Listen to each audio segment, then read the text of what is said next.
अस्सलाम वालेकुम दोस्तों, फ़कीर सिकंदर अली अवां जी ख़िदमत में हाज़िर आहियूं। दोस्तों, के माण्हू नाशुक्री कंदा आहिनि, अलाह केतिरो बि उन्ही खे ॾिए मगर हू नाशुक्री कंदा आहिनि, कॾहिं बि शुक्र अदा न कंदा आहिनि। अलाह क़ुरान शरीफ़ में चए थो शुक्र कंदड़ खे आउं वधाईंदो आहियां। मगर के अहिड़ा सुठा माण्हू हूंदा आहिनि जो हिकिड़ो अहसान उन्हनि ते कर सॼी ज़िंदगी उहे अहसान न विसारींदा आहिनि। के वरी ॿिया अहिड़ा माण्हू हूंदा आहिनि जिन खे सभु अहसान कर मगर हिकिड़ो अहसान न कई त सभई अहसान हू न मञींदो। हू चवंदो मुंहिंजो हीउ कमु न कई, हू जेको 100 कमु कई उहे ॼण गॾह जे गांड में विया, उहो न मञींदा ऐं सिर्फ़ु हू उहे मफ़ादनि ख़ातिर दोस्ती रखंदा। कंहिंजे माना प्यार ऐं ख़ुलूस ऐं महबत हुन जे जिस्म सां, हुन जे इस्म सां हुननि जो न हूंदो आहे। हुननि जो सिर्फ़ु जेको ॻांढापो हूंदो आहे उहो सिर्फ़ु दुनियादारी जे लालच लोभ लाइ हुननि जो ॻांढापो हूंदो आहे ऐं उन्हनि जो अलाह वास्ते न हूंदो आहे, न की को प्यार महबत वास्ते हूंदो आहे, न की को रिश्तनि ऐं माना मिटी माइटी वास्ते हूंदो आहे। मगर उहे माण्हू सिर्फ़ु पंहिंजा मफ़ाद खणी ईंदा आहिनि ऐं मफ़ादनि ख़ातिर उन्हीअ जे सां ॼण चो प्यार जो इज़हार कंदा आहिनि, ॼण चो हुन सां वेझराई जो इज़हार कंदा आहिनि, ॼण चो हुन सां ॻांढापे जो इज़हार कंदा आहिनि, मगर उहे सिर्फ़ु मफ़ादनि ताईं हूंदा आहिनि।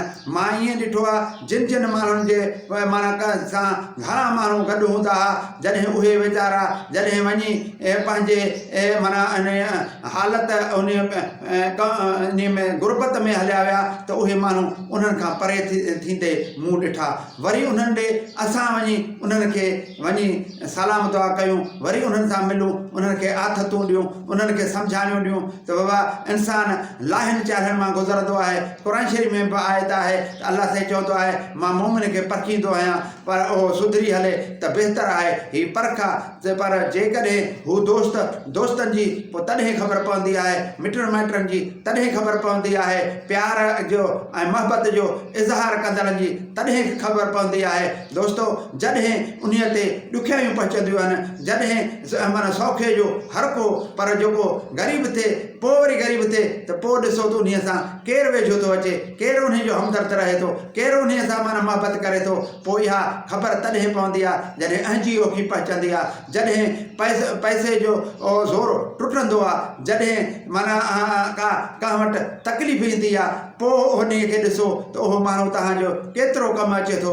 मगर जेके सुठा माण्हू आहिनि उहे नाशुक्री न कंदा आहिनि, उहे हिकिड़ो अहसान बि कंहिंजो ज़िंदगी भर न विसारींदा आहिनि ऐं उहे घणो लालच लोभ बि न रखंदा आहिनि, घणी तमा बि न रखंदा आहिनि। उहे माण्हू जेके अलाह जी रज़ा ॻोल्हींदा आहिनि, उहे जेके रिश्तनि जो भरम ॻोल्हींदा आहिनि, उहे जेको दोस्तीअ जो माना निभाइणु ॻोल्हींदा आहिनि, उहे जेको माण्हू जेके किरदार जा सुठा आहिनि, उन्हनि जूं इहे वस्बूं आहिनि। महिरबानी। अस्सलाम वालेकुम।